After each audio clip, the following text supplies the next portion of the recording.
A paz do Senhor Jesus. Neste vídeo, eu irei ler a 6ª e a 7ª carta às igrejas do Apocalipse, onde o apóstolo João, idoso, deveria ter cerca de 90 e poucos anos, ele estava preso pelo exército romano e recebeu as visões do Espírito do Senhor Jesus Cristo para as suas igrejas que estavam na Turquia. Então hoje eu vou ler a igreja de Filadélfia, que é a 6ª igreja, e a igreja de Laodiceia. Então o Senhor Jesus revelou para o apóstolo João e ao anjo da igreja. O anjo da igreja é o responsável da igreja. Poderia ser um diácono, um apóstolo, um pastor. Então, ao anjo da igreja que está em Filadélfia, escreve isto, diz o santo, o verdadeiro, o que tem a chave de Davi, o que abre e ninguém fecha, o que fecha e ninguém abre. Aleluia. Ele tem a chave. A chave significa acesso ao reino de Deus, a vida eterna. A chave é um símbolo de poder e de autoridade que Deus deu para o Senhor Jesus, para que ele possa exercer a sua autoridade sobre a sua igreja para a edificação, a restauração do seu povo. Aleluia.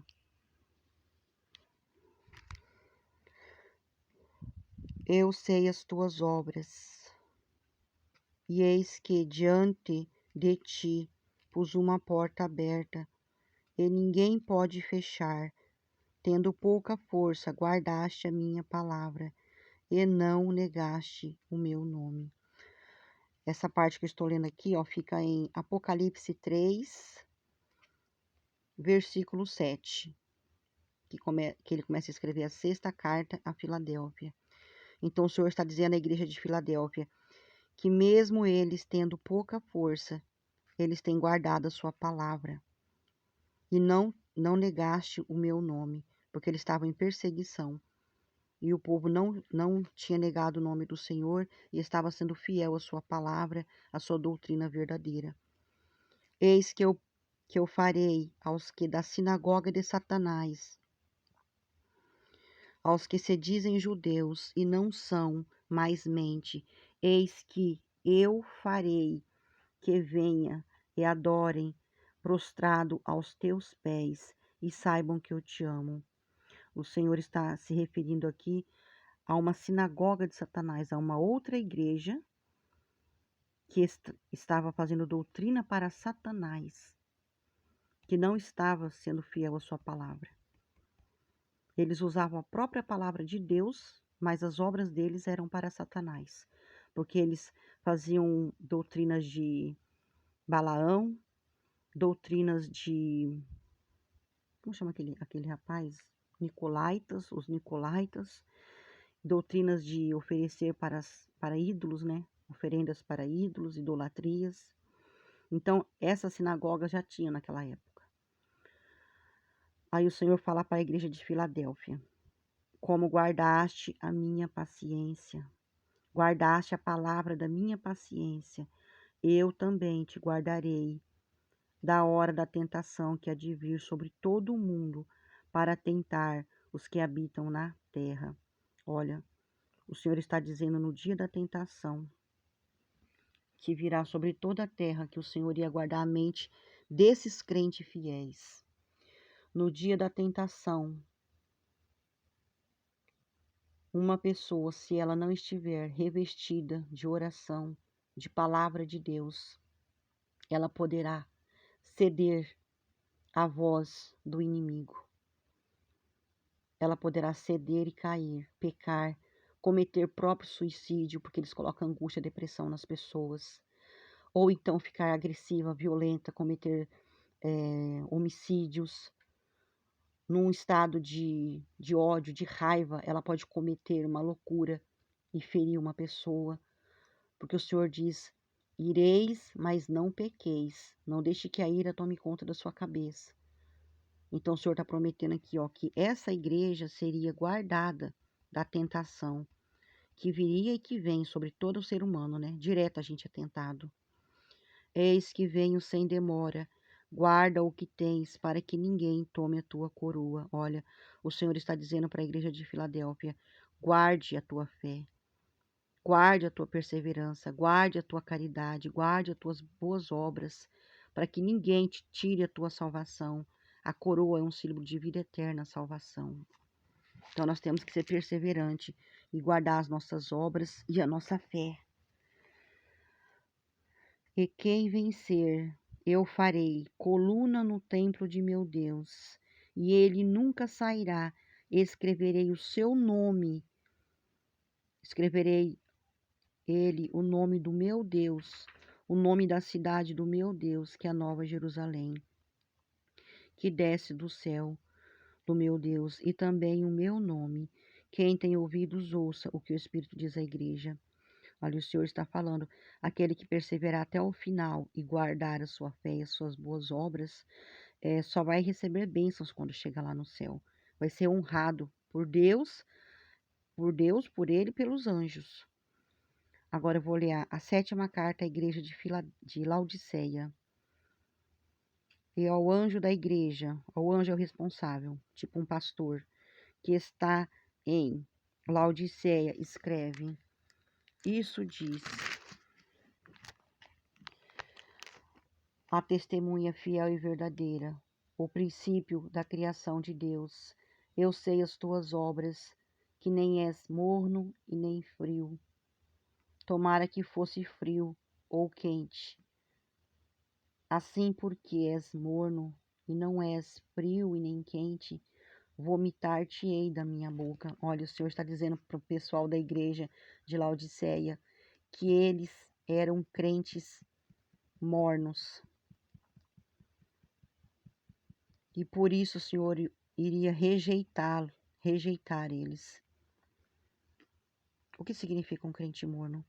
Significa um crente que não tem graça de Deus, que não tem vontade de buscar Deus, que não tem fervor, que não tem desejo para sentir a presença do Senhor. Fica lá 10 anos, 20 anos, 30 anos sentada no banco, só tipo um crente religioso. Para ele tanto faz se descer a chuva ou se estiver seca, não está nem aí a vida espiritual. Como eles diziam à igreja: eu sou rico, estou enriquecido, de nada tenho falta. Não sabes que és um desgraçado, um miserável, pobre, cego e nu. Olha só, era uma igreja rica, mas não tinha a presença de Deus. Não estavam cheios do Espírito Santo, não tinha a unção, o óleo que desce das barbas de Arão. Eles não tinham aquele óleo sagrado de Deus. Era uma igreja que estava desgraçada espiritualmente, miserável, pobre, cega e nu. Olha a situação. Espiritualmente, a alma deles estavam nuas. Espiritualmente, eles estavam cegos, tinham perdido a visão de Deus, perdido a visão do reino. Aí o Senhor Jesus diz: aconselho-te que de mim compres ouro provado do fogo, para que te enriqueças. Olha, isso aqui, ó, é algo espiritual, não é ouro de verdade. É algo que vem de Deus, do trono de Deus. Vestes brancas também, é para cobrir a alma, para que te vistas e não apareçam as tuas vergonhas, a tua nudez. Porque no mundo espiritual eles veem as alminhas tudo andando pelada e suja, que estão no pecado, estão longe de Deus. Quando a gente vai dormir, a nossa alma fica junto com eles vê tudo. E que unjas os olhos com colírios celestiais, para que vejas. O apóstolo Paulo estava cego quando ele encontrou com o Senhor Jesus. O Senhor colocou esse colírio no olho do apóstolo Paulo e ele passou a enxergar. E ele parou de perseguir os cristãos e se converteu ao evangelho. E passou a pregar o evangelho praticamente em todo o mundo. E o Senhor diz: eu repreendo e castigo a todos quanto eu amo. Sê, pois, zeloso e arrepende-te. Olha, tá vendo? Se o crente é rebelde, se o crente não está obedecendo a Deus, ele vai castigar, ele vai trazer tribulação. Eis que estou à porta e bato. Se alguém ouvir a minha voz e abrir a porta, eu entrarei em sua casa e com ele cearei e ele comigo.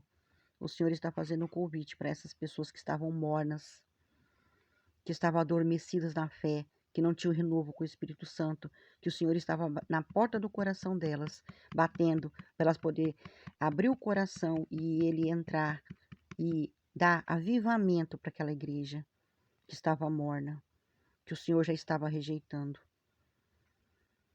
Ao que vencer, lhe concederei que se assente comigo no meu trono, assim como eu venci e me assentei com meu Pai no seu trono. Olha, ele falou que quando ele morreu, ele se assentou com o Pai dele, quando ele ressuscitou.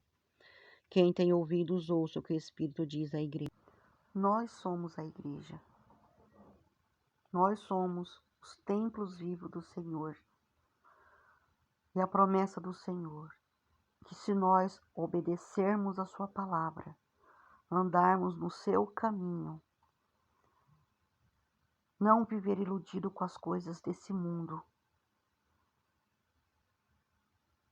ele nos dará a coroa da vida eterna, a salvação, e de maneira nenhuma ele nos lançará fora do seu reino. Glória a Deus. Nós somos a igreja de Cristo. Toda a honra, toda a glória, todo louvor seja dada ao Senhor, hoje e sempre. Amém.